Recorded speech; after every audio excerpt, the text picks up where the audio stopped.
Hi అందరికీ. మీరెప్పుడైనా the world celebrated the new millennium in 2000 లేదా మిలేనియం మీన్స్ ఎ 1000 ఇయర్స్ అనే మాటలు విన్నారా? ఈ మిలేనియం అనే ఇంగ్లీష్ పదం అర్థం తెలుగులో ఏంటో ఎలా వాడాలో ఇప్పుడు మనం తెలుసుకుందాం. సో దీనికి మనం డెఫినేషన్ చూస్తే ఏ పీరియడ్ ఆఫ్ 1000 ఇయర్స్ అని, అంటే 1000 సంవత్సరాల కాలం అని. అంటే 1000 సంవత్సరాలు ఉన్న ఒక పెద్ద కాల విభాగాన్నే ఈ మిల్లేనియం అనే వర్డ్తో మనం చెప్పచ్చు. దీన్నే ప్యూర్గా తెలుగులో చెప్పాలంటే సహస్రాబ్దం అని కూడా చెప్పవచ్చు అనమాట.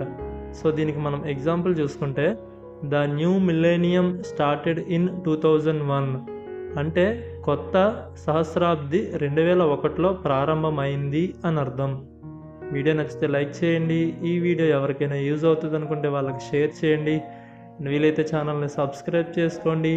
Thanks for watching.